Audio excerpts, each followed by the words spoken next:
Okay, now say it. Test 1 2. Test 1 2. Excellent. I've muted that thing. Now we are good. And so I can listen to you purely through the stream thing. Okay, our guest, Michael Hirsch. Please. What's up? No, you can't. You're testing the levels here. You want that to be your, dying wish or whatever? Test So 1 like a 2. sentence. Oh, you're doing good. Test 1 2. Test 1 2. Excellent. And for Piv. Test. That's amazing. Okay, I think we are in really good shape right now. Don't forget, we got great live levels. We got live Twitch chat too. So if you need to ask questions to chat, there are people who can help us. Oh man, should I put the chat in the frame here? You can, but don't. I wouldn't do it right now. We've spent 20 minutes so far on technical stuff. I think we should probably save it.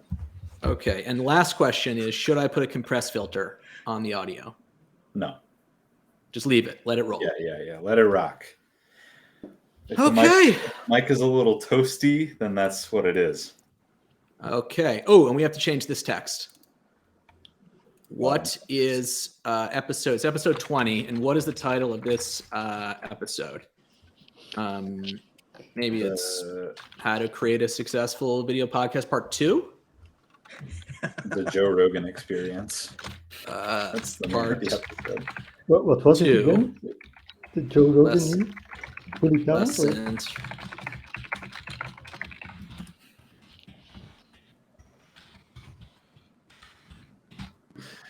People are saying that you're looking the wrong way. Because on the Twitch stream, you're facing the outside. You're looking away from all of us, like you're too good. Or maybe you're just funky. Maybe you're just a little funky with it. You're facing left. But you look like the Americans, yes. Yeah. I think we're doing. Well, how can I? There should be a way to not do this. You did name it "Lessons from the Joe Rogan Experience" with Michael. This is the real deal. And are people in the channel? Oh, people in the channel. Middle March used to flip. Okay, thank you. My bad.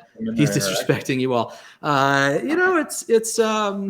It ain't good. Well, I can look also directly at the camera. Welcome to the Capsule 21 video podcast, episode 2 of the video podcast, or as I like to call it, episode 20 of the Capsule 21 podcast. Overall, I'm Middle March, joined by my co-hosts Dovetail and Piv. You can see them. See, this is video. We're getting used to it. You can see them there. And our very special guest today, our second guest ever in Video Land, Michael Hirsch, co-founder of Indelible Labs and On-Chain. Kevin, welcome, Michael. Thanks for having me. So great to have you here. Are the levels okay? If you are watching us, this is live, by the way, on Twitch. If you are watching this on Twitch, please, if the levels are messed up, we had some level issues last time. That's my number one issue right now is levels. The Capsule 21 video podcast is a podcast about art. In particular, it's timeless art enabled by blockchain technology. We celebrate timeless art at Capsule 21, which is a blockchain an art collective. But really what we are into right now is video podcasting tech. We are really changing the nature of this service to purely deliver you video content of us setting up and tweaking the podcast scene. At least that's what it's been recently, but it's going to expand far beyond that in the context of video. We got some great content today. We're going to take a look at both what is going on in the Capsule 21 on Cyber Gallery, which is going to be for the first time ever coming at you live. And also we're going to learn, of course, what is up with Michael, a little bit about what has been going on in his life since the last time he appeared on our podcast and what to look forward to there. But first, let me give a warm welcome. I welcome Michael, but let me give a warm welcome to the other guests of honor, which are my co-host Dub and Piv. What's the deal? How's the podcast going so far? Are the levels okay? For me, the levels are perfect. Sounds great. I'm loving it. Having a good time. Excellent. This okay. So first of all, shouts to the chat. Should I put the chat in here? No, you already asked this question. just save it for next time. Okay, it's Bonner. Bonner is a huge meme. Who else is there? There's Douglas Kretz, who I don't know as well. No, But we got Daobao in there. We got Mad Yak. We got, okay, all right. These are some memes. Bonner. We're doing we're doing it. We are going to now we have even more podcast guests. Okay, I'm doing a screen capture. This is live, and don't look at that. This is a disaster. Okay, you don't want to see that. Punkimage.json. Oh my god.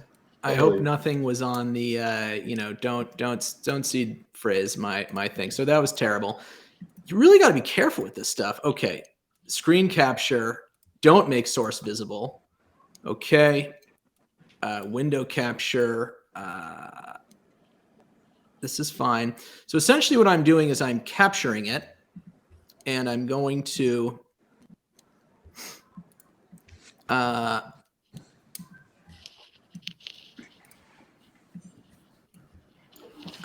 capture it. Okay, so let's just. I would really like to put a funny filter on my face, but I don't think Video Ninja has this ability. Okay, we've got now a chat widget. Okay, where does it go? Completely disregarded dovetail.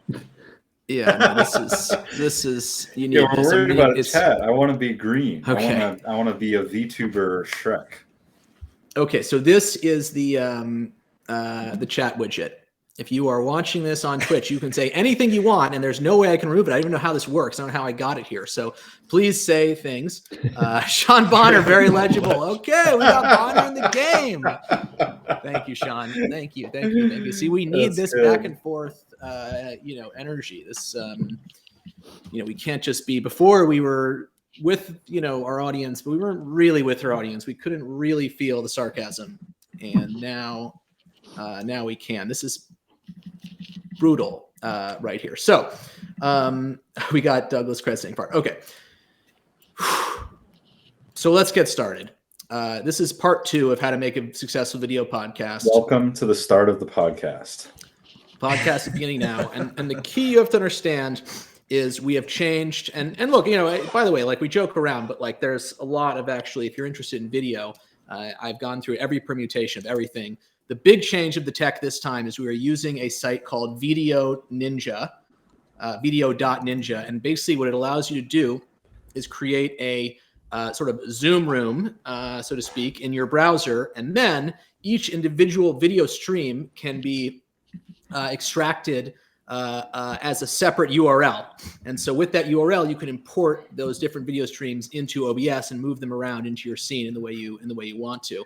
So it's a pretty cool thing. It doesn't give you some of the advantages that Discord gave you, which is basically the fact that Discord manages the audio for you, which I really like the way it does that because it handles the levels better. So that's a new setup we have here, but it also means we have guests potential. So let's give another big warm welcome to our esteemed guest, Michael Hirsch. Why don't you say hello and tell? I think everyone knows what you do, what you've done, but why don't you give like a brief intro for anyone who doesn't?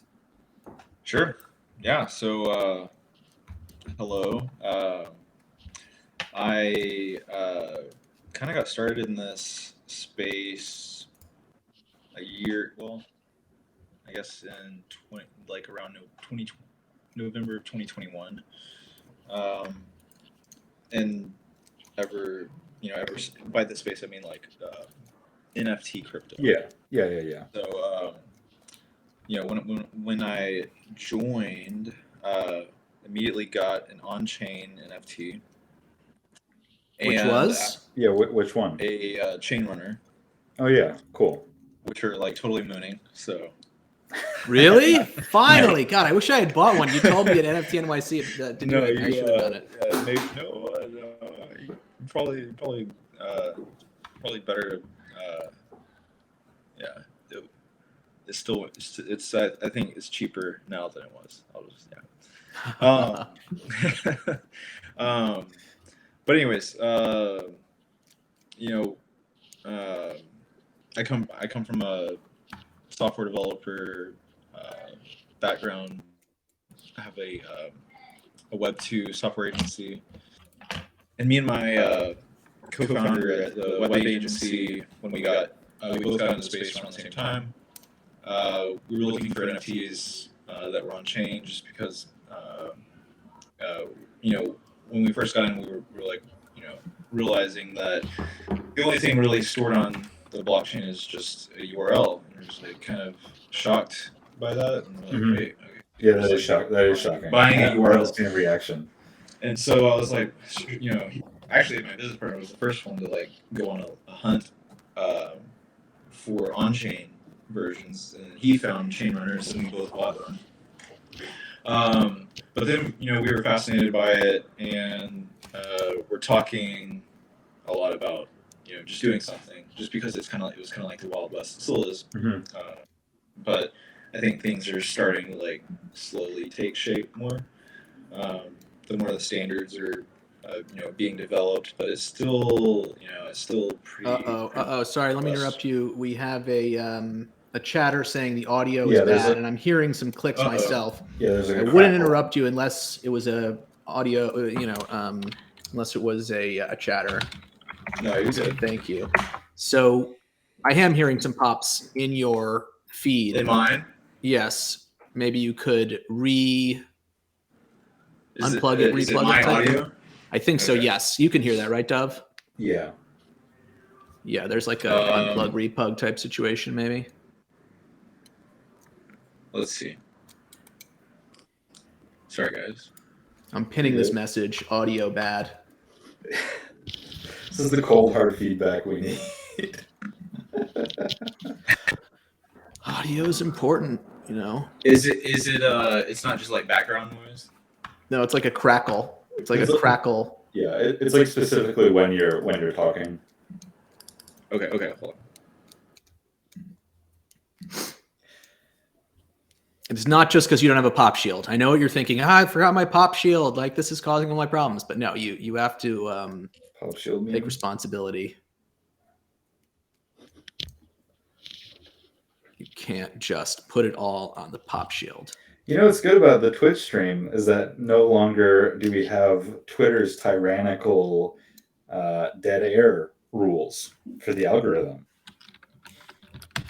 We are free. We can. That I don't know if we really want to. We're free from the shackles of needing 24/7 so much. But yes, it is very nice to be able to do. If we want to finally do the Andy Warhol thing, where we sleep on camera, we should do that. Actually, honestly, we should do that. I'm not sleeping on camera. We should do a 24-hour stream, and it's just whatever we're doing. No, and that's not going to happen. And we say it's Andy Warhol, Andy Warhol. That's what we say. Wait, try again. How's the audio? Test. I still get a little bit of crackle. Yeah, but, it's not too bad. I'm not sure why. AirPods letting me down. Oh, the Apple. Yeah. Tom, Yeah. Yes. do you know the movie eating a hamburger from Andy Warhol? Yes. Someone did tell me about that, where someone came in and said, "I want to film you do the hamburger," and he eats Maybe we should put it next to us. No. the video of him eating the hamburger. That's a good idea.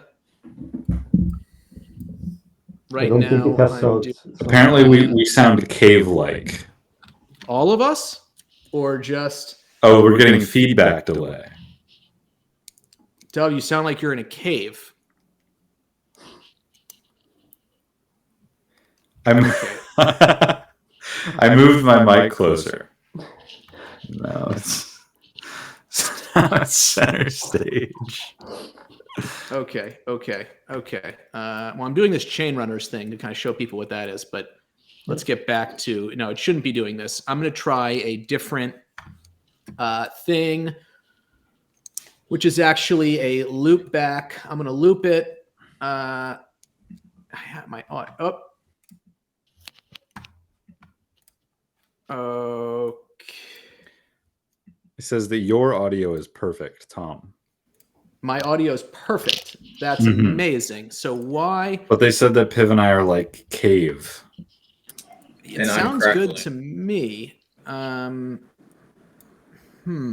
me try to. All right. What's my deal here? All right, 6. Okay, let me just try this. I sound better now. Apparently. Most podcasts, professional podcasts, they hire a person whose sole job is audio video. And I never understood why. I felt like, oh, you can figure that out yourself. That is my sole job. The more we do it, the more I think, no, you probably do need a person whose only job is audio video. Yeah.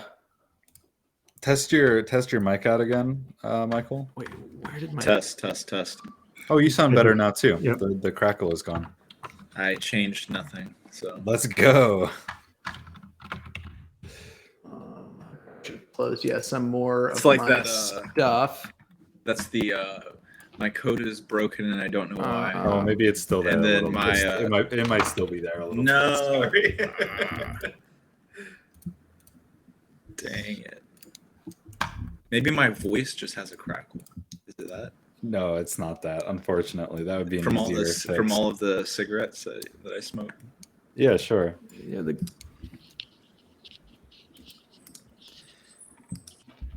actually, when are we going to get to the show, guys? When does this thing start? How about now? How about now? What is what are we waiting for? Cash me outside. Test. Say test. Say test. Who? Test. We don't know what you're trying to solve. They said that our audio is fixed. Okay, so the audio is fixed. They said that like 5 minutes ago. I'm charging my other headphones just in case. Okay. We'll see if these charge. What about going no headphones? My kids are watching TV, so I have a feeling my computer even worse than my headphones at filtering that out. Maybe not. I can try it. Let's see. Let me know. Yeah, see if you can hear whatever Disney movie they're watching. Well, yeah, it's whatever mic you're using has a thing going on. All right, I'm going to test something here. Now try talking. Test. Perfect. There you go. Fixed it. You know, you spent $700 on some headphones, and they make your audio worse. Yeah, you'd it's hope popping these again. God, are you kidding me? Oh my gosh! All right, so it's not the mic then. Something else. If you changed mics, then yeah, it's something else. Okay, I have one last thing to try. I'm going to try the loop back, and I'm going to try this loop back. Okay, 1 second. Okay, we're going to.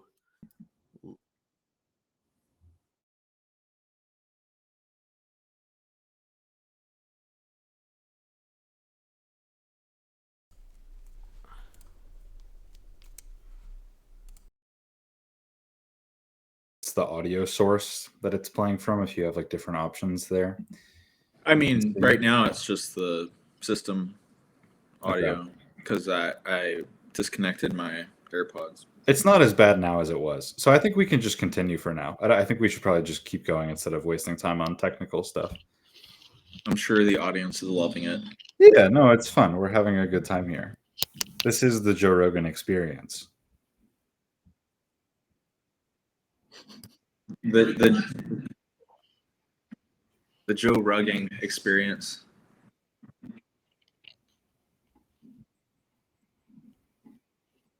So you bought the chain runner, and then you had a Web 2 thing, and then you wanted to get started in Web 3. Yes. So we're picking back up. All right. Yeah. Yes. So my business partner and I just wanted to do something, and then the Kevin meme came around. Mm-hmm. And that feels like a lifetime ago. The Pixelmon Kevins. It does.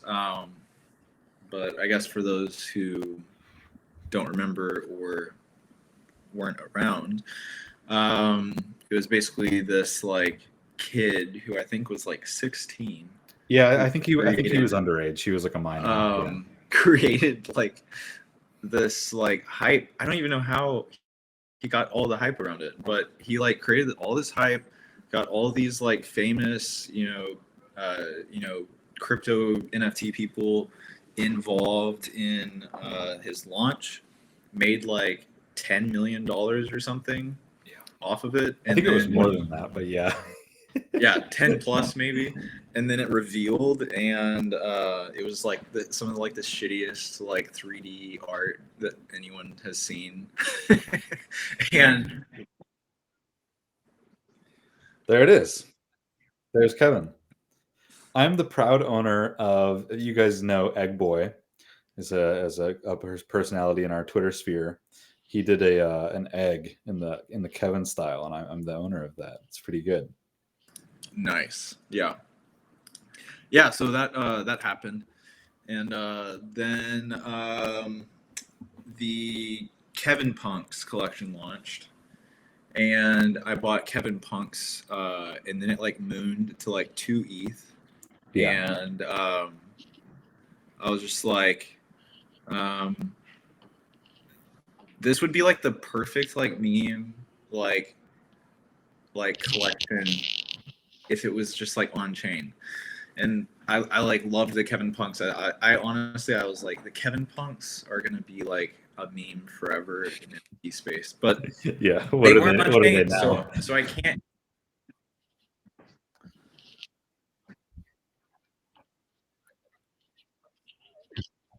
Yeah, I can see. You can screen share on Video Ninja, and then we can see it in real time instead of having to watch the Twitch stream. Yeah, there you go, dude. Gosh, duh. Look at this. It's a genius.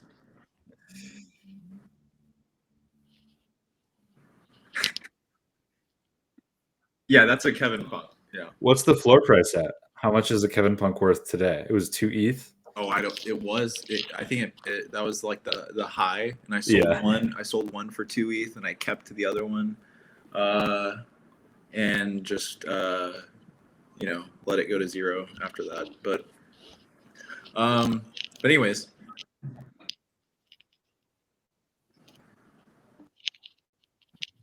I don't know. I need to buy. It's what? No, no, it is not.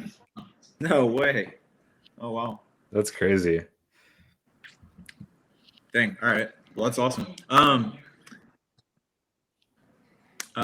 Yes. Thank you.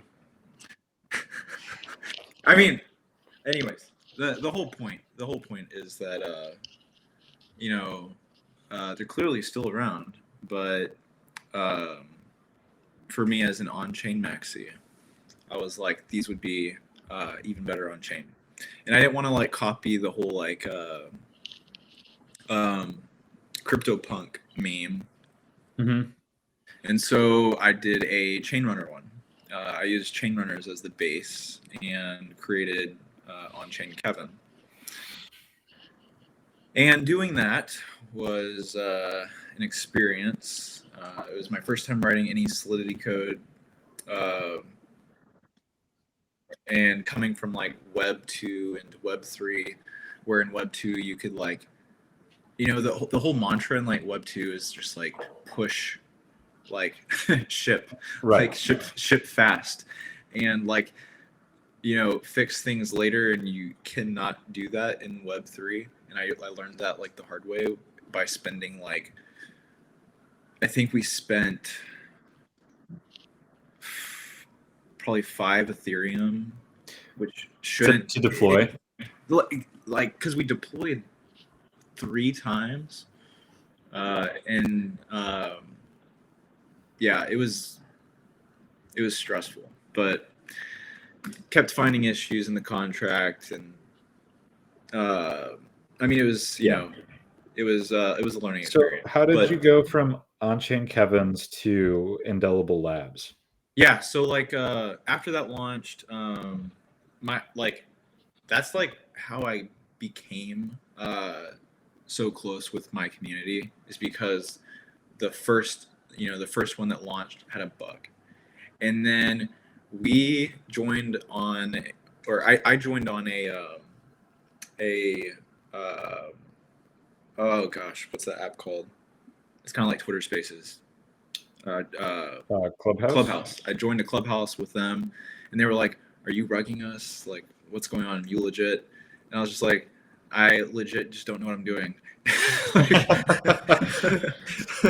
Figuring it out. But no, they stuck around, and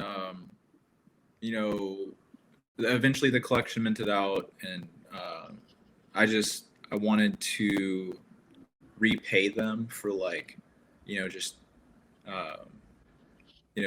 believing in me, believing in On-Chain Kevin. And I was thinking about something that I could do to add value to the holders. Mm-hmm. And I was in a Starbucks, and it just I was just thinking, and it just hit me, with all the issues I had getting this collection out, matched with Rob and I's desire for there to be more on-chain NFTs in the space, because at that time there were none. Yeah. And it was very rare for there to be an on-chain collection launch. And the reason for that is because an artist would have to hire an engineer for that to happen. Yeah, that's what I was doing at first. Well, I mean, still now, if I wanted to do something on chain, I had to ask Middlemarch to help me put it on chain. Yeah, and luckily Middlemarch, and I'm sure he does it for free. Right. Well, not for free. But yeah, it's a blessing to even have someone who knows how to do it. Artists were paying tens of thousands of dollars for these contracts, and and so I was like, dude, I mean, this is it. I can create a no-code tool. Well, actually, let me back up. There was something that was done in On-Chain Kevin's contract that made me even get to this point in my thinking, and it was we used layered PNGs in the contract to create the On-Chain Kevin. So every trait was a really small PNG image, and that was done a couple times, but it was in a it didn't work on some browsers, and so we fixed the issues with that way of rendering on-chain art by layering tiny PNGs together inside of an SVG. And so that was something cool that we did with On-Chain Kevin. And with that, I was thinking, okay, so with this technique now, not so shitty of an option, I can just create a drag and drop a tool that allows people to just kind of drag their PNGs into this thing, right? And it can just create smart contracts, and that it solves it works so well with everything that we'd been through with On-Chain Kevin and the issues, and then also wanting to see more on-chain NFTs in the space. And so we used On-Chain Kevin as the token gate for the app, and then we launched Indelible Labs 2 months later. Heck yeah, that's fast to do that in 2 months. Yeah.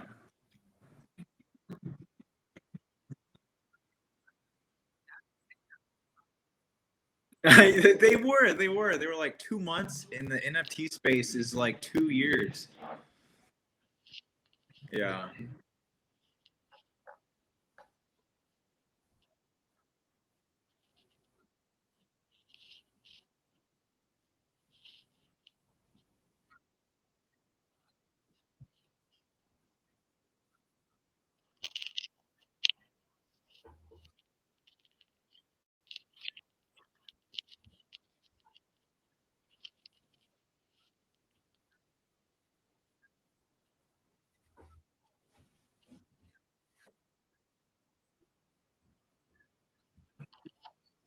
Yeah.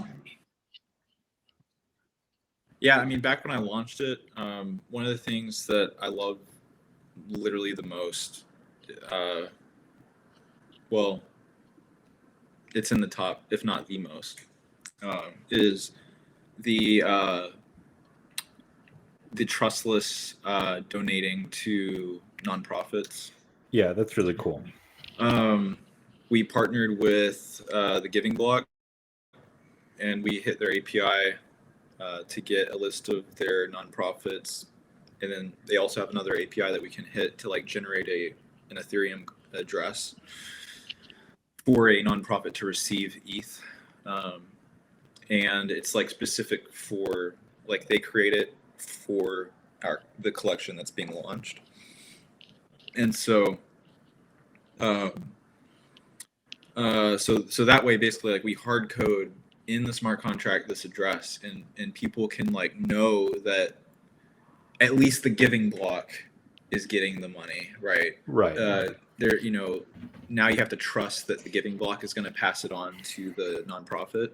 Yeah, doing trustless giving in the Web3 space is more difficult than you would think. Yeah, there's still like a level of trust, but it's at the Giving Blocks level. It's not on Right. us. Like, they're like a reputable organization. Yeah, and they are literally the top, which is why we partnered with them. They're the largest nonprofit partner in the Web3 space for sure.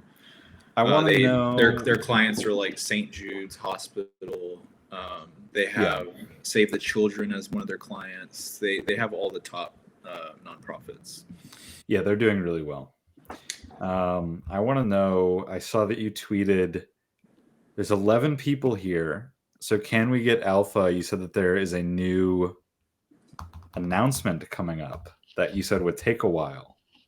What is that about? Did I say it would take a while? Yeah, you said it would be like 2 weeks or something. You said it was some amount of time where I thought, oh man, I'm impatient. It's like no, it's like early. It's sometime next week. I'll just say sometime next week we'll drop the announcement. But no sneak peek. No sneak peek. I can't. Okay. I had to try. Yeah, we're still like. Well, I want to know because what I'm you can stay quiet. You can stay quiet. But I'm hoping that it is. I thought of one thing I can say. Okay. And it will make on-chain Kevin's more rare. I'll just say that. Oh, interesting. Okay. I was gonna say is that enough? Is that enough of a tease? Yeah, that's good. I was gonna say that I was hoping that it might be one of one related. Well, I can't say that won't be included. Okay, fair enough. Yeah, I can neither confirm nor deny that at this time. I've been working on a lot of pixel art that I would like to mint, I think, but I would only want to mint it if I could get it on chain because the file sizes are so small. It's like 200 pixels by 120 pixels. It's really tiny. I might as well get them on chain, but right now there's no easy way to do it. Yeah, which is a shame. I've been working a lot with large. This I guess is another tease, but I've been working a lot with large on-chain files. So that's exciting. Yeah, it is really exciting. In fact, like one of I think middle March. I think you made like a post about like the whole like JSON not needing to like base 64 the JSON data. That's like that's a huge advancement for. No, I know. I told you about it, and then I think you made a post after that on Twitter. But well.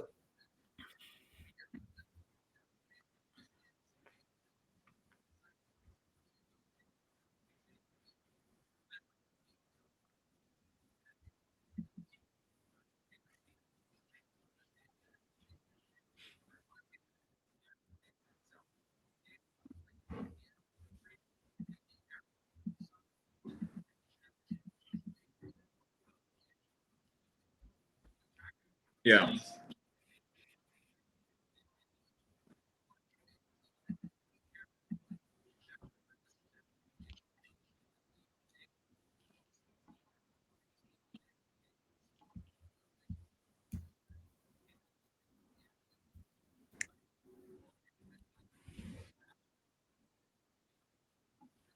Oh, there you go. That's how it goes. Yeah, so that, I mean, it frees up a lot of processing that needs to happen on the rendering side. Yeah, that seems huge. But yeah, I mean, really, the potential for Tom, you are on-chain- muted. Oh, The Right, chat, were you- the audience can't hear you. oh, huh.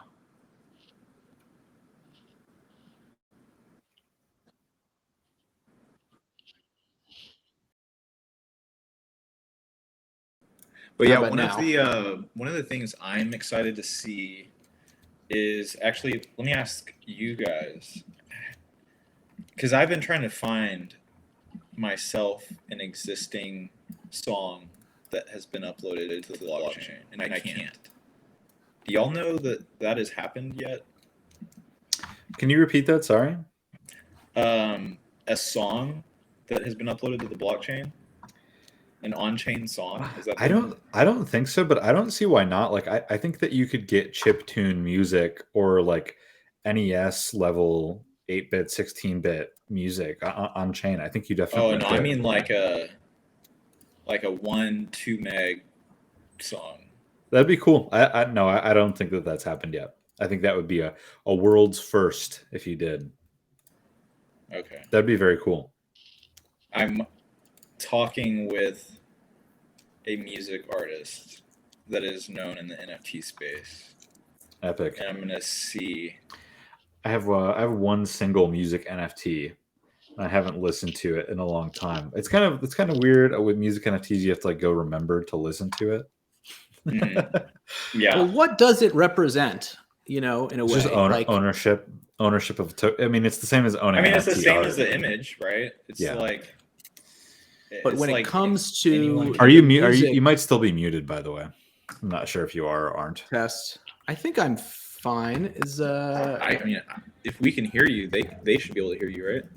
Not necessarily. No, Tom's got a crazy setup right now. It's total insanity.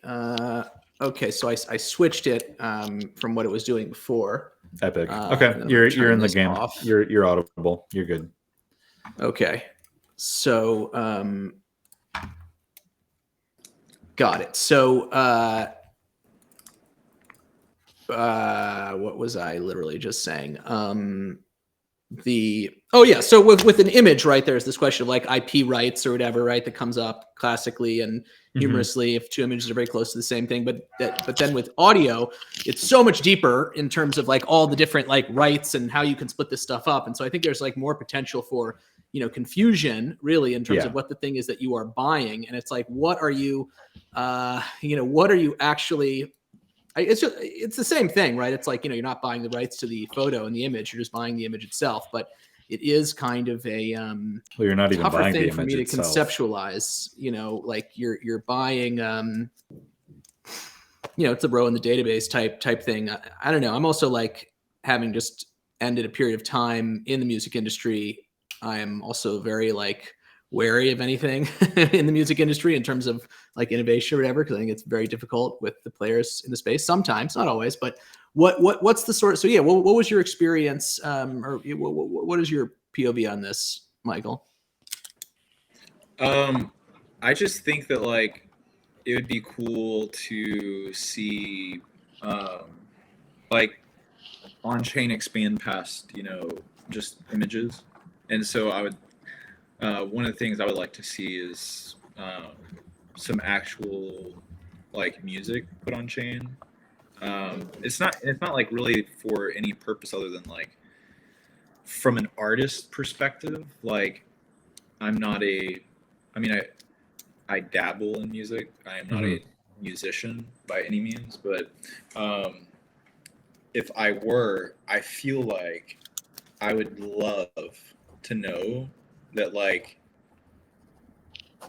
my music is now locked into the blockchain forever. Like that would be that's really cool. That would just be so cool, like to know that alone, whether or not anyone even bought it. Like yeah, it's like more permanent than etching it into a vinyl, right? Right. Like it ostensibly exactly. lasts longer. So that's kind of cool. Exactly. I mean, there's the famous golden record, right? Yep, on the Voyager. That's true. essentially, this was like a. Well, let me see if I can pull it up. This Yeah, was Jamie, pull it up. Pull up the golden Yep. record. We're Google. gonna find this. Okay, so let's see. Golden record Voyager. All right, can you hear me typing? That's one issue with this. Yes, I can. Yeah, But it's you have good. a mechanical. No, I just hit it very hard. Gives us a good garage vibe. So here we go. This is the golden record. Basically, when they did the Voyager thing, it's actually not the Voyager. No, they put it on the Voyager. This was basically a satellite they sent out there, and they wanted it to be. I mean, it's kind of an absurd, like, sort of beautifully naive way of like thinking about like the universe. Like, okay, we're gonna put in there. It's going to be, this thing. It's going to be like. I think it's beautiful. I think it's the most beautiful thing that humanity's ever done. Draw on it. Yes, I think it is pretty, but like we're gonna put like what a man looks like. I don't even mean that it's pretty. I think this is this is beauty. Yeah, I get it. You're saying it's visually appealing on a purely visual level. Yeah, I know.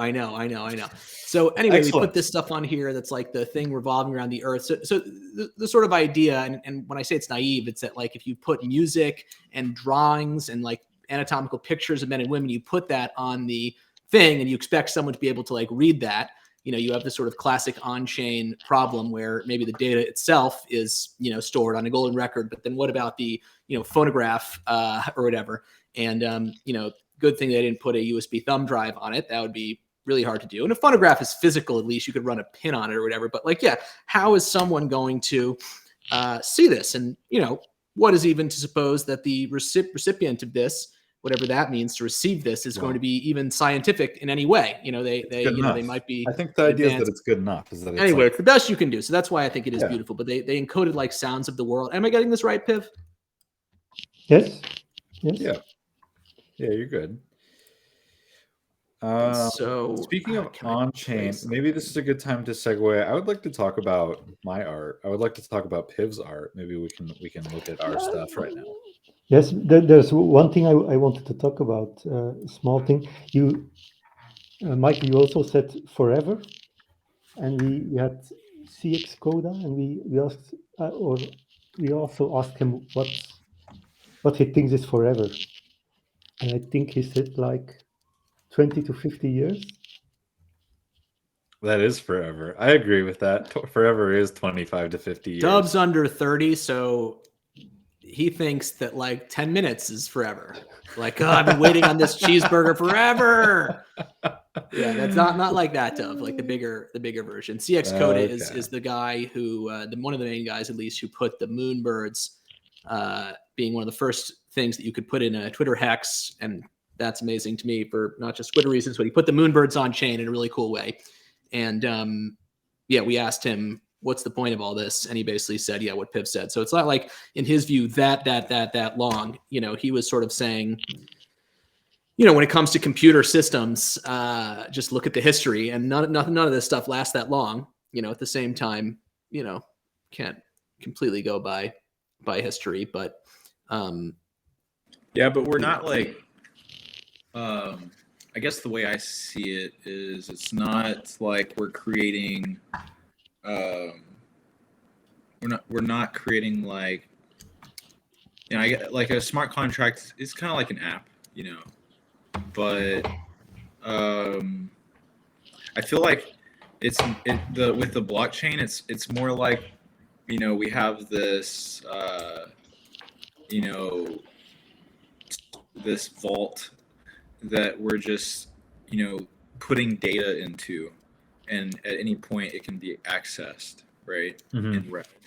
And data is not going to change. Data hasn't changed since, like, it's still like ones and zeros. like there's still bytes, and we still interpret the bytes now. Like, now obviously, like the thing with that would be the file types. You could have we could have like a super old, outdated file type that's no longer supported by like modern browsers. Yeah. Mm-hmm. So that could be a thing. But yeah, I think like, I mean, the data itself, though, I think we'll always be able to pull that and interpret it for as long as the blockchain is around. It's just like, okay, now we have this data that is, 100-year-old, PNG or SVG or whatever. Yeah. None of our browsers can render it. Yeah, it's interesting. When I was making my art series Moon Lake, which is about this, it's about like degradation of technologies and about, we won't be able to read certain formats in the future and so on. I was looking into like how old art is restored, how old digital art is restored, things that like really early artists were doing with computers and software and whatever.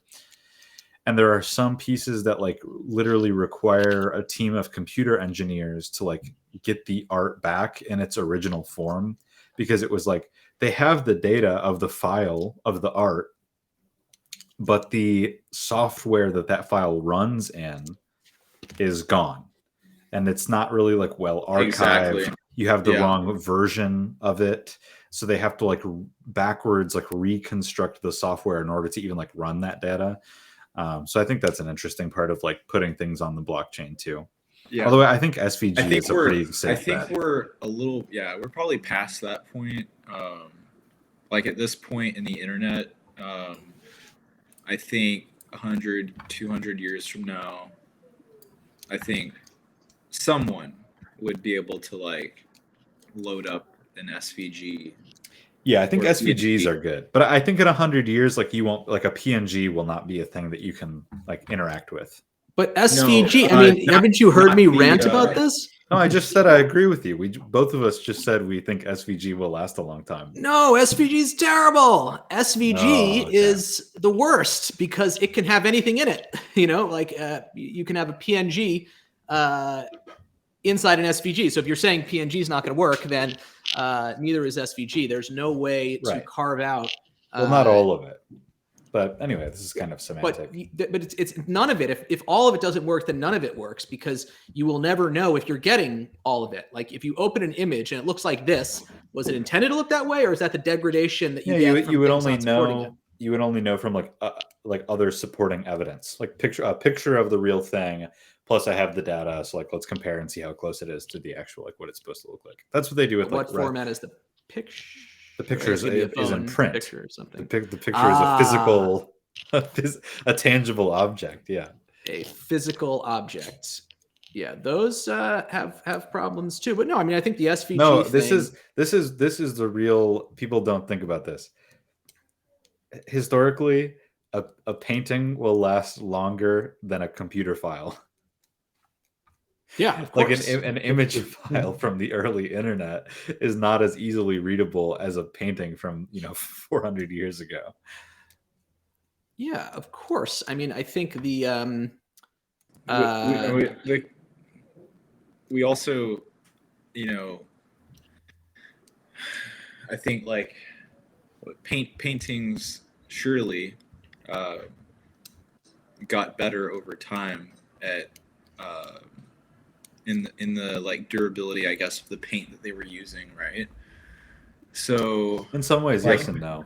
I think like over time with the computer space, we'll get better at creating things that last. I think that's true as well.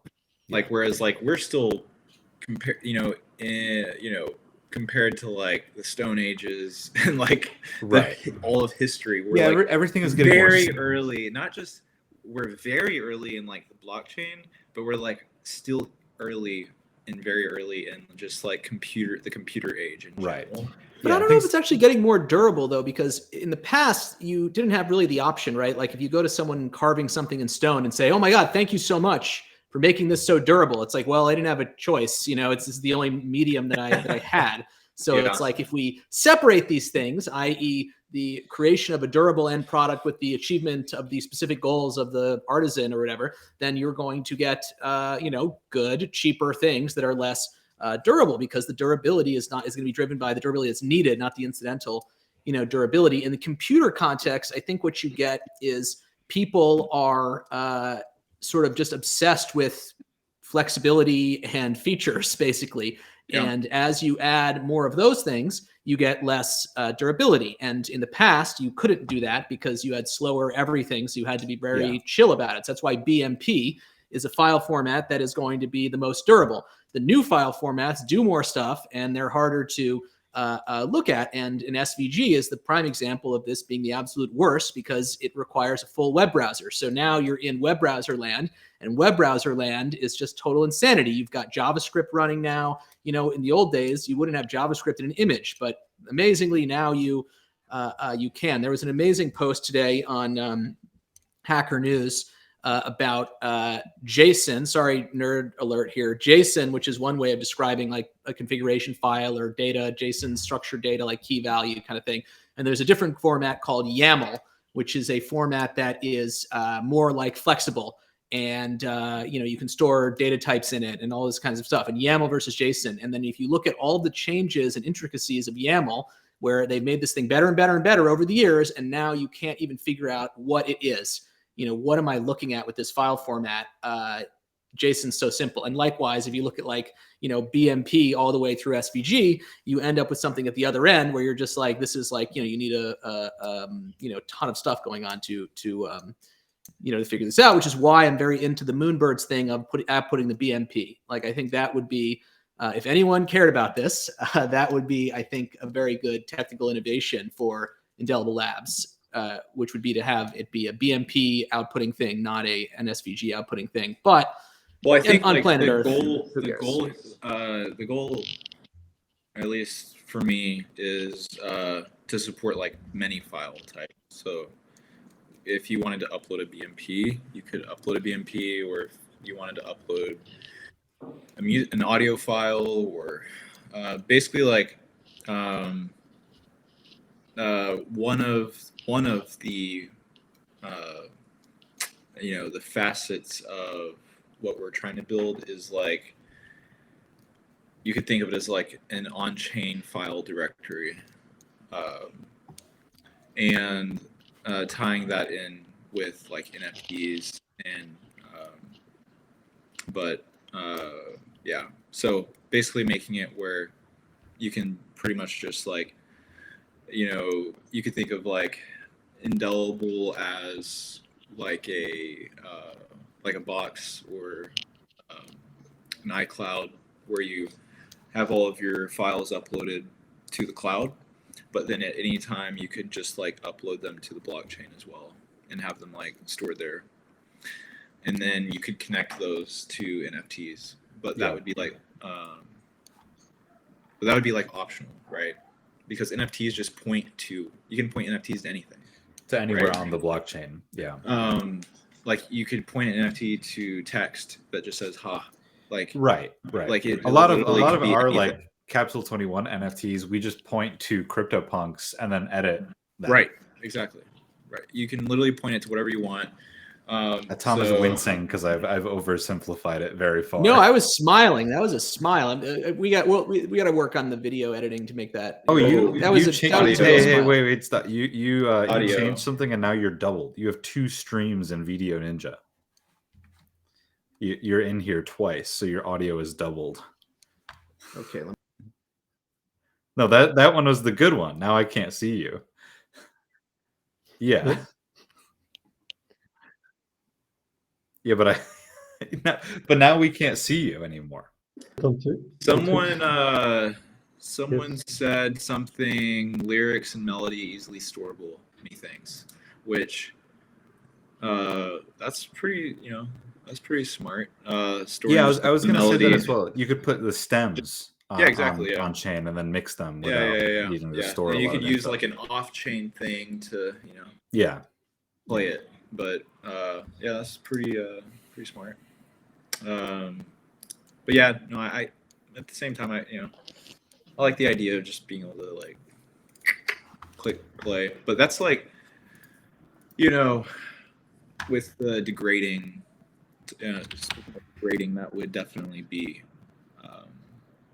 a degrading asset that you would put on chain.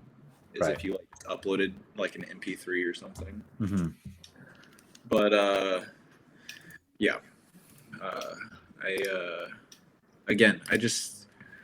I'd like to create a place where someone could just like go and upload whatever they want to the blockchain, and then like the neat thing about that is it creates this like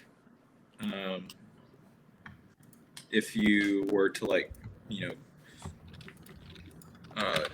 give permission, and if you're putting something on the blockchain, obviously like someone can use it, right? Right. But there's a difference between like making it accessible or easily accessible and granting someone permission to use something, right? Like I could have my back door open and sit my wallet on the like edge of the door and make it super accessible for someone to like take. Right. But it's still mine, and that doesn't mean you want someone to take it. Yeah. Well, it just doesn't mean that they are legally able to. Right. But I think it's what Ethereum has done is like opened that Pandora's box. And I think now it's probably too late to shut it. If you're going to put that much data out there, you can't be surprised when people want to use it. I'm shocked that it hasn't been worse. Like more. Are you kidding me? There's 100 million derivative projects a day. Every day people steal contracts all the time. They don't want to write their own contracts. They'll just go use someone else's contracts, someone else's images. Yeah. Whoa. People steal contracts?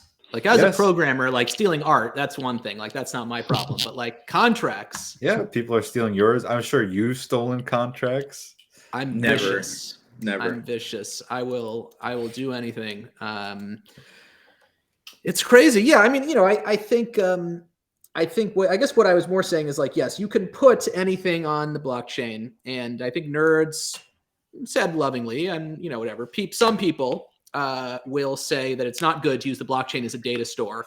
And, to that I say, well, it's all priced in anyway. So like, is that such a big deal? But I get it, right? It's like the blockchain, there's certain scarcity here, even beyond that, you don't want to, that's not really what it's for, even if you could get away with it. And so, the argument would be, okay, how do you output something in the best way with the least data storage? And by outputting something in the best way, basically, I think that means like BMP for images. Like the output should be a BMP and the input should be, as small as possible. And I think what you do with the layering, right, that's good, of course, because you don't just have people, oh, it's a 10K collection. I'm going to generate on my server 10,000 images and upload each image individually to the blockchain. That costs tens of thousands, hundreds of thousands of dollars. So you don't do that. My sort of question would just be, is there a way to take that type of thing and then output it as a BMP instead of an SVG? Because I think that that will like last longer, it's definitely a more long-term, I think, approach to storing data on chain. The data is obviously going to be stored just as long, but as far as the ability to read it, I agree. I think that BMP will be able to be read much more later than SVGs maybe and PNGs. Yeah, although it's a long timetable. The craziest thing. Sorry, just let me say something crazy. Okay, I'm going to say something totally crazy. The craziest thing about BMP, I've been looking into this, is that about like RGB, like red, green, blue, how you put like colors like red, green, blue. You know about this, right? Flipped. How do you know that? I know it from it's embarrassing, but yeah, keep going. Yeah. I'm in shock. My video's frozen. I'm cutting out.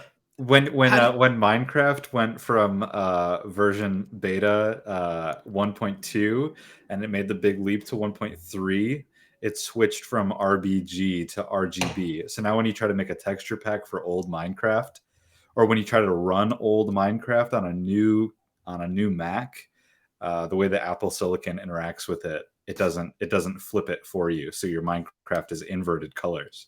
Oh, that's interesting. The BMP thing is BGR, so it's not totally. No, I think it is flipped. BGR. Yeah, that's is BGR. Flipped. Is that what flipped? RGB? Yeah, it's flipped. Yeah, okay. Yeah, that is flipped. Right. So it's so freaking weird. So if you so want to do a BMP, I know that. That's very, very, very nerd alert times 10 million here. But yes, that's what I was going to say. If you are at home right now, sitting by the fire with a cup of cocoa, reflecting on the fact that you're very comfortable knowing, you're in the RGB world and you know how to do it. Cozy emoji. Does anyone have like a cozy peepo? There's a cocoa emoji, no? I said cozy peepo. Yeah, I think just like hot cocoa would work. No, it's Pepe wrapped in a little blanket. And he looks very snug. That's what I'm looking for. That's very cute. Anyway, what was the thing you were going to say? We got like 10-15 minutes left here, but I still want to get to what Piv and I have been working on because I think that's important. And let's do that. Let's look at what Piv's been up to. I want to see the balloons. I want to see the Keith Haring. I want to Jamie pull it up. Jamie pulled up. All right, Piv, maybe you try screen sharing and maybe this whole disaster. No, that's not going to work. There's no way. You can screen share. Okay. All right. Where's my? But you would have to rejigger your cameras to look at it, which is not going to happen. Okay, I'm going to get in the game on this here right now. So basically, one thing Piv did recently is this. Oh, we should start with the finger, I think. With oh yeah, yeah, that is good. The finger? Yeah, the finger over the lens. Oh right, the lens. Okay, how do I find? Oh, that's a good one. That I like that. I liked seeing the original photo that it's from. So hopefully we can get. Oh wait, there was the original in here. Jeez, you put out a ton of stuff. I thought I see all this stuff. Where was the finger? Piv doesn't sleep. The 6th of January. The output that Piv and I have currently is insane. I both of us are just posting like multiple things every single day. It's been fun. Oh, are you guys married or have kids? I am not. We don't have a job, so. Yeah, we're full timing it. But 24 pixels by 24 pixels is not so much. So. There it is. There's the reference photo and the real thing. Okay, so this is the reference photo. So first, before we show the punk version, let me put it over my face here. Piv, what is this reference photo? Well, it's very typical putting your finger in front of the lens, like when you go on vacation.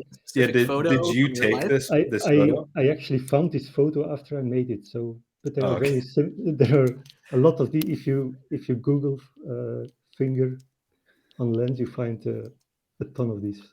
But this is not contemporary, right? Because the iPhone, you get a very full preview of what you're doing first.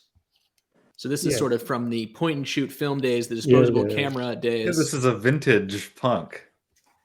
And then if we scroll down, we can see this. Now, I made the very funny joke that someone should try to reconstruct the original photo and edit out the finger. And I forget who's did it, but someone did it. And then there's actually a mohawk under there, if you can believe it. Oh, yeah, I think I saw that. Yeah, I forget who it was as well. I was hoping you would do it, Dub. You're the art restorationist. This is perfect. This is in its pristine original condition with the finger. All right, so what do we got? No notes. Oh, here we go. Indelible Labs cross promo. Can you screen share to us so that we can see in real time? I was worried about the bandwidth.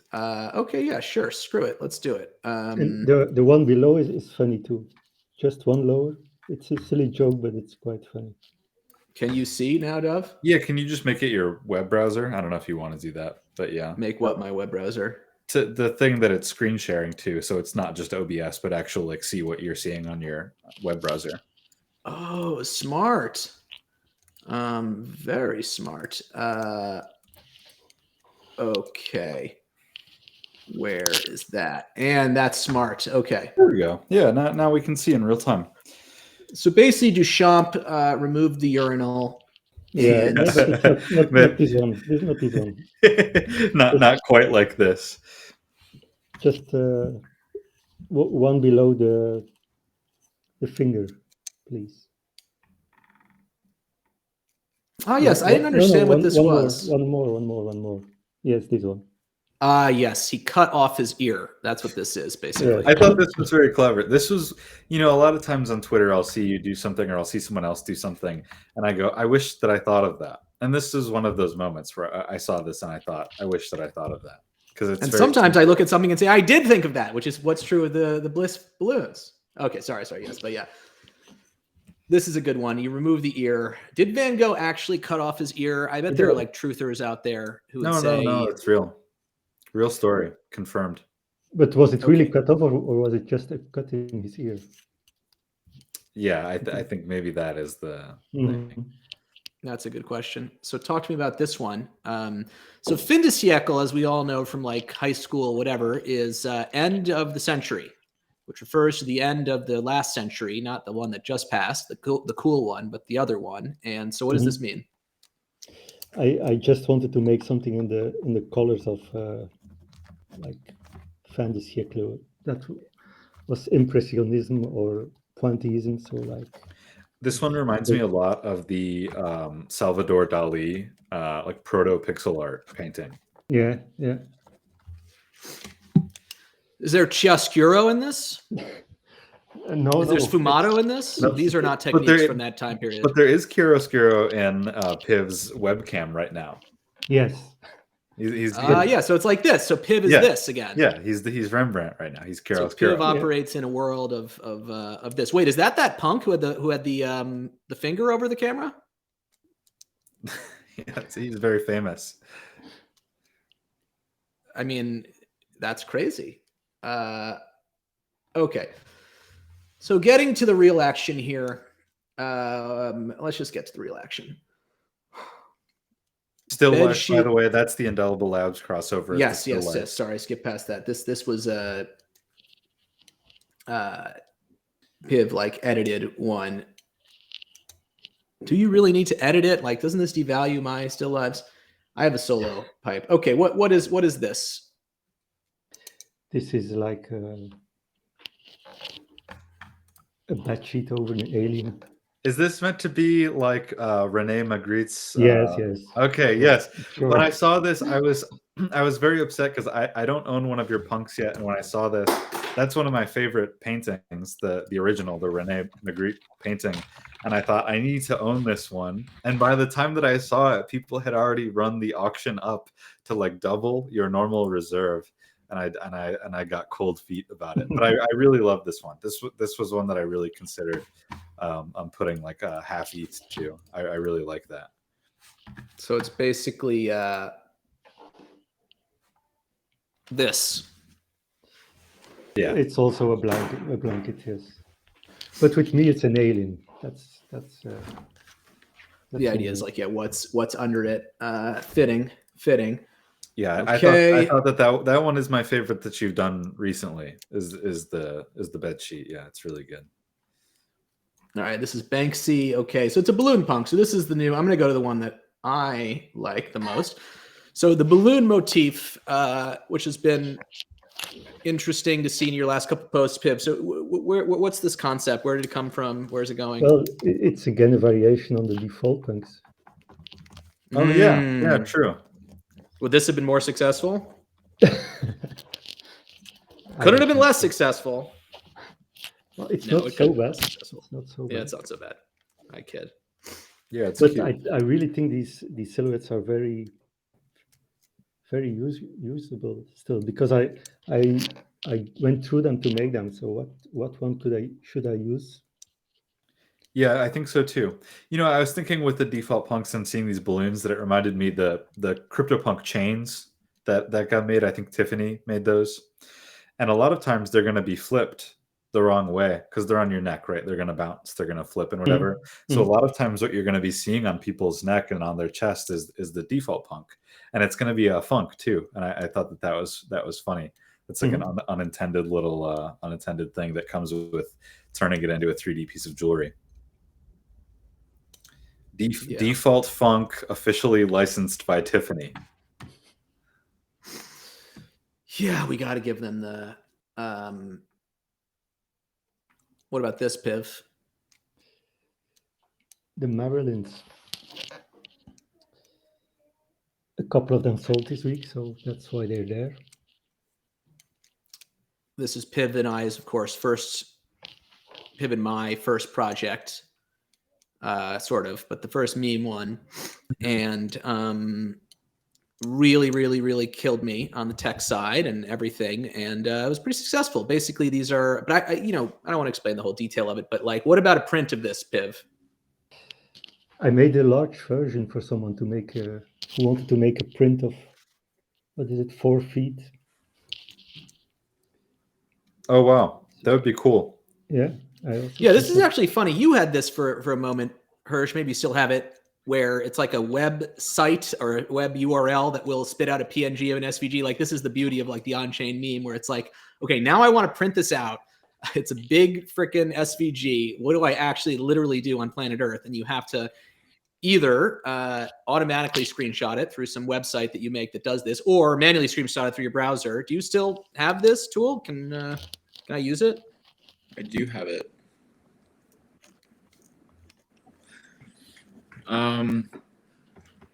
I think it is locked to Indelible Labs collections, though. So if you hit it with a non-Indelible Labs collections contract address, it would error. We'll open source the tool so we can give people the, well, no pressure anyway. I've thought about it a bit myself. It's quite a heavy load, and so we already had to like implement a lot of caching around it because it would like go down periodically. If like someone minted a collection out and it was getting a lot of hype, a lot of attention, it was because if it's being hit, it's being hit by all the marketplaces. Anyone who calls that token URI would hit our API to generate it. And so we have caching around that now, obviously. That's a important step to prevent that from happening. But yeah, I think we might open it up in some capacity, but I think it would be like. What about this? A website like you have? Sorry to interrupt you. It'd be like a developer. I think like a developer console, where you. What about if you had a service where you could type in, say it's only Indelible Labs, even you could type in the thing and then push this, and then you'd be able to get a print of it from your website. What do you mean? Like a physical object print. Oh, yeah, no, that'd be cool. We'd have to partner, I guess, with like some printing. No, just spin up your own printing service. Just buy the printer. No, you probably. Right. I agree. You probably want to partner with the experts. But yeah, I do want to get it printed. Have my kids like working for me. Yeah, just totally change your whole life around to become someone who now has a printing thing. So Belgian politician, and then so we have the Silver Clouds, last one. This is sort of Andy Warhol's take on the Bliss wallpaper. Well, I wanted to make a silver version of the balloon, but it wasn't that good, I think so, or not yet at least. So I wanted to make a couple of silver ones. Oh, like Mylar. Yeah, that'd be cool. Yeah, but it's very nice, I think, from Warhol. The silver, the floating silver pillows. Yeah, isn't it interesting? You think of Andy Warhol in one way, but most artists who are known for one thing have tried so many different things, which I think is encouraging. I don't know if you feel this, but sometimes it feels like you have to do the one thing because people know you by the one thing, but you want to try doing other work. So it's encouraging to see other big artists who have dabbled in many different. Wow, my Michigan accent just came out really bad there. Who have dabbled in a lot of different mediums. Yes. Dovetail. This is me. What is this? This is Klasje Miss Orange from the video game Disco Elysium, which I've made a demake in a pixel art style. And that's been my main thing recently, is focusing on improving my pixel art abilities. I don't have very many like traditional art skills, so I'm trying to just improve my ability to like draw people and animals and things like that. So I wanted to try doing a face. I think it came out really well, actually. I'm pretty proud of how this turned out for how limited the palette and resolution. I like it. Thank you. What's the palette? It's just 3 colors. 3 colors with dithering. Well, wow, you get that in 3 colors. You're not including the background color though. Yeah, background color. Yeah, makes it 4. I'm thinking about punk rules. No, it's black. Black isn't a color. No, black is a color. Black is a color. Actually, that's technically not black. Though. It's hex code 121212. I know black when I see it. No, I know that's not black. That's a good point. That was a trick. I had to turn off screen sharing, by the way, Dove, because it ruined my photo thing, and I need, all is vanity. There is a I think one thing you would be interested in, Dove, and when it comes to dithering in particular, there's this great game from like 10 million years ago called The Colonel's Bequest. Have you ever heard of this game? No, I haven't. The Colonel's Bequest. Let me get some imagery here, so you can kind of see this type of imagery. A Roberta Williams game. Okay, this is by Sierra. Yeah, I love Sierra's work. Like, look at this. Like, this is how many colors were on this system? Like 10 or something? Yeah, it's very few. Like it's 16 very colors, few. And they were able to generate like scenes. Yeah, the old this. Sierra games are very visually impressive for their time. They're very impressive, and it's very it's a very iconic style as well. I really think you should take a look at this game, because your dithering reminded me of it. Okay, now the famous meme here, the Damien Hirst meme, which you don't like. I don't know why you don't like that. No, because it's not. I'm not trying to be Damien Hirst, and people keep saying that to me, and it's annoying, because I am trying to do something different than that. And yeah, but certainly it's inspired by. No, I mean the idea did not spawn. I mean, I'm obviously familiar with who Damien Hirst is. I think everyone with an interest in art is, but the idea did not spawn from Hirst's. I think their official name is like color portraits or something, but his dot paintings. The idea of this painting, which is almost done now, was to create computer generated noise on a canvas. So every single color on this painting, I use a tool on my phone that generates a random RGB code for me, and I click it, I get a random code, I mix the paint color, I put the paint on the canvas, and then I rinse off the brush completely and mix a brand new color for the next one. So every single one there, that's why it's taken so long, is that every single color there is mixed individually. But is that what noise means, though? I feel like we talked about this a little bit. Does noise mean total randomness, or is there some kind of it has to look random in the end? Like, in other words, when you do total randomness, it often doesn't look very random. Well, right. That's the goal of this painting, is that by doing it in a way that does just generate randoms one after the other, that the end result will not necessarily look very random. Like, this does not look random at all to me. It looks blue. I see the word blue. I see the word green in this. Yeah, you see things in it, but it's all made up. It's all computer generated, because I'm not going in any sort of order. I'm just going in order of what the computer tells me to paint. So I'm basically, see what I'm saying. What about the XY coordinates? Yes, I was thinking that too. Of the drop, because you choose the position. You're choosing the position. The only decision that's made is where is it white. But I make zero. You're choosing the position. There's zero thought. Of course, he chooses the position. There's no thought that goes into what colors is it next to? Oh, there's too much green over here. It's basically, as soon as I see a spot, I laser on it, and then I put the color there. and I make. Do you laser on a spot before you know what the color is? Yeah. I pick the location before the color is generated. Okay.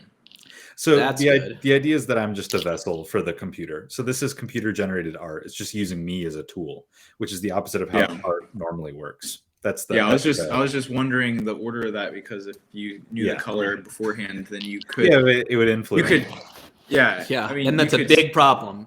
Yeah, no, it is a big problem. If you at the this is a work where like the process is very important. So I that's a really good question, and I'm glad that it even. I didn't even think of that. I got very scared when you said that, but now we're okay. Yeah. The past. Okay, this is another person. Don't care about that. I've been promoting a lot of people on my Twitter. You can scroll past them. Anyone who I'm promoting, they deserve it. So. That I kind of like the way it looks, but I'm looking more so at like your time lapses. Where is this? Oh, this I thought was good, by the way. I'm not really that into the punk meta at this moment. Although I have tons of respect for that community, whatever. But like, I think it's a cool liquid thing. Which one are you looking at? I can't. I'm no longer in real time, so you have to tell me what you're looking at, because I can't see your screen. Punk thing. Oh yeah. I've been making some good merch designs. I thought this was good. Just doing some good merch design. Yeah. Okay, so let me get back to the. You can just go up. Where is your? Oh, it's up, of course. Where's a good time lapse? Okay, here we go. Time lapse, as usual. So check out this one on the non-real time thing.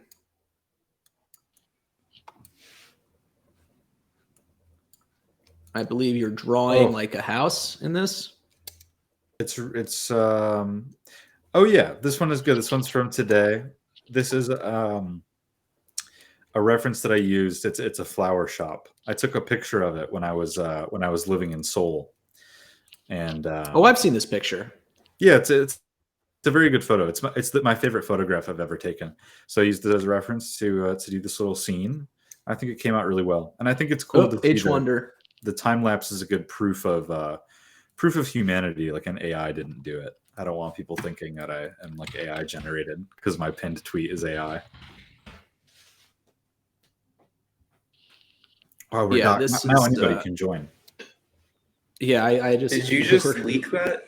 I leaked it, dude. Sorry. This is I don't think any harm can come to us. Famous last words. I think it's fine.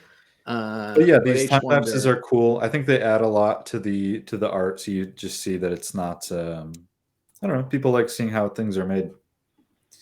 Oh yeah, here's the ending thing. Oh, it's pretty. And what do we got? We got proof of humanity.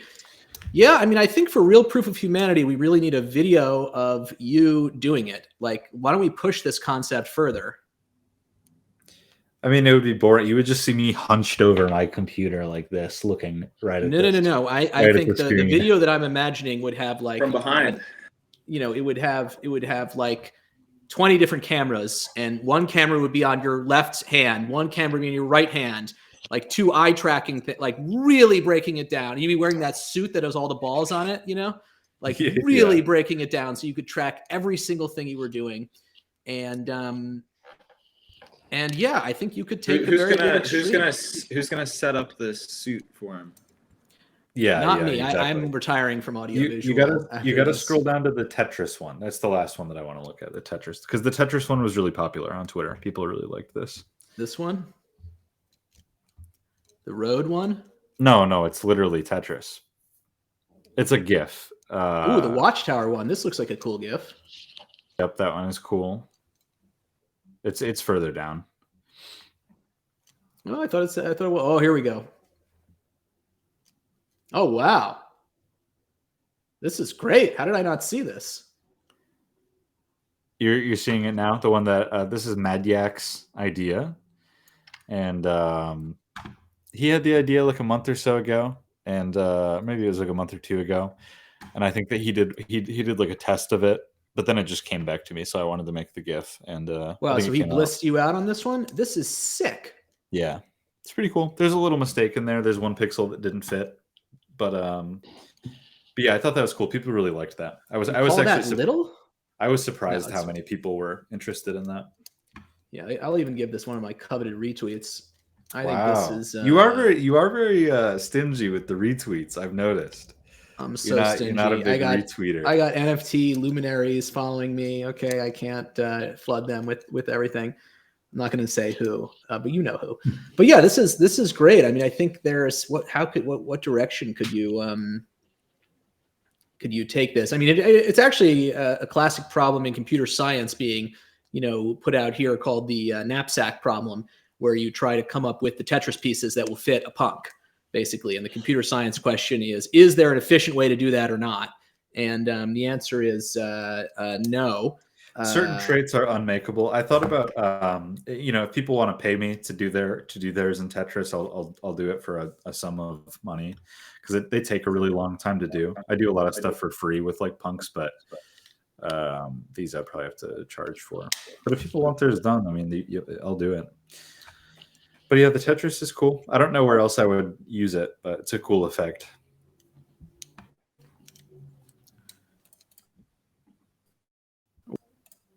What else we got?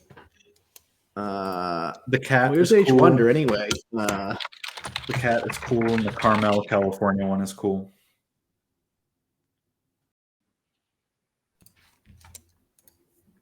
I don't think he was expecting you to send him a link and password. No, I'm sure he was. Yeah, I'm fast. These I'm ones. fast. And then there's my tweets. I haven't tweeted that much. There you go. Yeah, those two glitch art ones that were just on screen are very good. Please go like those. One of my GIFs got fucking 170 reblogs on Tumblr, but on Twitter it got 2. And for reference, I hard to reblog on Tumblr right from Twitter. So on Tumblr I have 2 followers, and on Twitter I have 2,800. But on Tumblr it blew up, and on Twitter, it's hard to get the engagement these days. I think it's algorithm based. It's terrible. I should be out there more. I've gotten a bunch of I got a bunch of good stuff on that hidden trait thing. I just remember, and Pib knows about this, like when we were first getting together, I would just spend so much time coming up with like the punk tweets or whatever. It's just like, how on earth did I do that? How on earth did I have that much time on my hands? Like now I feel like everything's just frantic, like completely running out of time, total disaster, everything. So we are currently building the biggest thing that we've ever built for Capsule 21. So it makes sense that there's less time to go around. What are you building? It better be the biggest thing. We are building because it's ruining my life. We're building the best thing you've ever seen. It's every single punk. Well, are you teasing this for real right now? Sure. We've dedicated an entire 2-hour Twitter space to it. Did we? Oh, right. That's funny. But that was before. And by the way, so high effort. Okay. I've already tweeted this. People already know the name of this thing that we're building is Babylon, and we've been working on this under the name Babylon for like 3 to 4 months, like a long time. Like it's been like a long time that we've been using this thing, and then this guy P Azuro comes out with Babylon, and it's this like artist platform thing, and that happened like a week ago. He stole our name, but I think it's too late in the process to change it, so we're just gonna rock with it. But that's always fun, getting your name stolen. Yeah, that's whenever this is H Wonder, by the way. Hey H, what's going on? How's life? Wait, H, you're just here in promotion of a webcam utility, or what? What's the sponsored? You don't by know this, but he's sharing his screen, and it's just this webcam utility. No, he's not sharing his screen. No, I know. It's just the thing is messed up or whatever, but it's humorous to me. But yeah, I mean, I think it is Babylon's great name. Oh, now he's trying to do the OBS virtual cam. Not gonna work. Will he make it? No dice. And we're running low on time. We are nearly at an hour 45. Yeah, which we really should be out way earlier than this even, but there was a ton of bad stuff that happened. Yeah. And also H Wonder, there he is. H Wonder in the building. Welcome. How you doing? Doing good. Is this working? What's up, H? How you doing? How you doing? Yes. I can't believe it. So this is a good feature of the annoying thing that we had going on where, the audio was total disaster, everything was a disaster. Anyone can call in. When this podcast works, it's really good. I mean, look at this. We got a guest. We got a literal guest right here. Like this is incredible. Crazy, dude. Welcome. This is not a lot of podcasts out there are pulling in H Wonder guest video, audible meme. So, I really have to pat myself on the back. Our collective backs for this one. No, you're running the whole stream thing. This is all your work. Yeah, but I don't think of my, it's a system. It's a system. It's steel sharpens steel. What's going on, H? How's your H promise not to eat on camera, but that makes me concerned. Are you hungry? I am not hungry. I have had an amazing day. I've been on calls all day, unfortunately, but the video discovery is this. I don't know. It's this incredible rabbit hole that I'm in right now, where I'm helping Jason. Actually, I'm using something called Descript. I'm taking his videos, passing them to Descript through API, getting back the transcription of his videos, and then I'm passing I'm using a POS tagger to look for certain verb,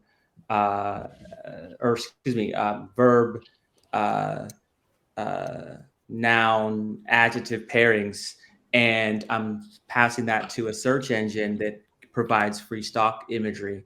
I'm getting the stock imagery and putting it into the clip set, and there's these there are filter processes. So like if the mood is dreary or the mood is cool, I can use other words to describe the treatments that that we put onto posts. Yeah. So I'm trying to help him get this like really streamlined content scaffolding thing running. So I'm way deep down the rabbit hole right now. And the video hole is complex. Doing anything video is very complex. That sounds really cool. That's a huge time saver. Is there anything that you don't do? What do you mean? You do everything. I feel like you're the programmer. I feel like you're always pumping out something. I like to experiment. It's fun. Yeah. I'm a scientist. Last night, this is crazy. Last night I had a dream about how to do the best thing in Web3 gaming. I had the best Web3 gaming idea come to me in a dream, and I woke up and I hurriedly wrote it down into my notes app, and I thought I have to tell H this idea because it's too good, and I thought that was very funny. I'm literally so deep in the hole that I'm dreaming about Web3 gaming mechanics. The Web3 gaming is fascinating. Yeah, it's a secret. I can't tell you. Somebody, it's a $1 billion idea. Okay, we could be I can't say, but it's interesting enough that I was literally dreaming about it. We're working on something that's Web3 gaming adjacent, so it's been really in my head, in my brain. Because what is Web3 gaming? What is a game? This is one of the classic Wittgenstein things. Scrabble, but this is a guy, game. Baseball is a game. Well, he basically said, look, there's no way you can actually define a game.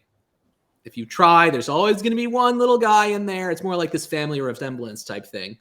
And, that's why when I think of like websites or anything, there's always a game, and Web3 is the ultimate game because it's, the public score of how much money you have, which to me is just shocking. Both when you saw that, oh my God, you can see how much money everyone has and how quickly people stop caring about that, which is crazy to me. No one cares. Actually working on a literal game, that has game mechanics in it is like so bizarre to me because I feel like I've been dancing around the idea, like on genius.com, there was the game because if you annotated, you would get points and that would be your own thing and you'd get stuff for that. So I've never actually done a game, I've done all these games and you can't even say what a game is. And so, yeah, I think it's going to be a cool, it's going to be an interesting Q1. I couldn't believe when I woke up, I was like, I have to write this down right. I'm going to forget it. I'm writing it down right now. But yeah, there is no definition of game, but anything can be a game. What's the famous Ernest Hemingway quote? He said there are only 3 sports. It's bullfighting, mountaineering, and motor racing. Those are the only 3 sports, according to Hemingway. So that's one definition. But motor racing isn't even a sport. According to Ernest Hemingway, it's one of the only 3. Because a sport, for something to be a sport, you can't smoke a cigarette while you're doing it. What? You can smoke a cigarette while mountaineering, bullfighting, and motor racing. No, you cannot smoke a cigarette while you're bullfighting. Sorry. Trust, you can. It would blow off in the wind. You're running, you're fighting. I've seen videos. By the way, let me shill my favorite show-ending snack, a sweet tart rope. Wow, I'm eating. Never eat that ever. that I would never eat. But that's good because you're young, and it's and mountaineering. The air is so thin up there. I guess I don't know. Has anyone ever climbed Mount Everest and smoked a pack of cigarettes on the top? I've never climbed Everest, but I have climbed a mountain and smoked a cigarette at the top. All right, I can claim that. So you desported that. I would you say should that go around desporting activities by doing them while smoking cigarettes and thereby proving that they're not actually sports. Sure. I need to smoke a cigarette while doing a podcast, and then this won't be a sport anymore. Oh, believe me, this is a sport. This is the most dangerous game. You know about that short story. This is the most dangerous game because you are, with video, you are really asking for someone's permission to control their entire experience. With audio, it's like, yeah, listen, I'm, gardening or whatever. That's why video is insane. That's really why I just have to give a shout out to the movie Top Gun Maverick, because I watched that on a flight the other day, and I was just like, oh my, that's something you need a cigarette after you watch it, by the way. You're like, oh my God, like that was so engaging. I wasn't bored for a single second. And obviously it's like sequels, they piggyback on some stuff. But for all you aspiring filmmakers and podcasters, our goal is to make this podcast like Top Gun Maverick, to every second have crazy stuff going on. You're never bored.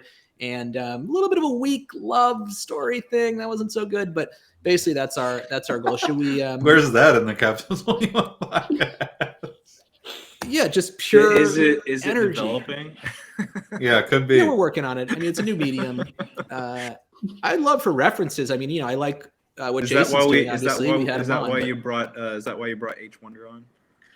Is that? Yeah, I mean, I think it's twists and turns, crazy things. Yeah, of course. We gotta have guests all the time. We should just literally put in this link and just say, hey, like, come on and whatever. Like, yeah, I mean, I think this is a huge feature of this thing. I'm dropping like an insane number of frames too. I don't know how this all happened, but that's good. Let's wrap here. The history books. All right. Last time I received positive feedback from unnamed members of Capsule 21 or member that I wrapped it up too quickly. And so this time I will just say, this is my pre-wrap up. Thank you so much for joining us on our second ever video podcast episode, really our 20th podcast episode ever. This video podcast episode is focused on Michael Hirsch and also tech and issues surrounding video podcasting. I am Middlemarch. Our recent guest is H Wonder. Thank you, H Wonder, for joining at the last second. My co-hosts are Dovetail and Piv, and we are Capsule 21. No. The final you have another guest.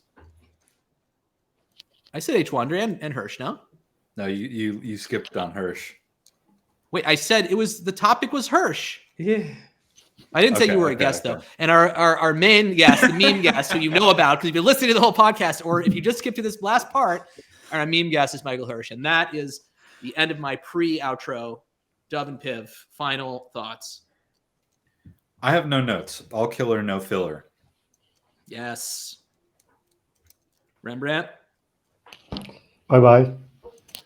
Boom. Good night. Peace. Good night.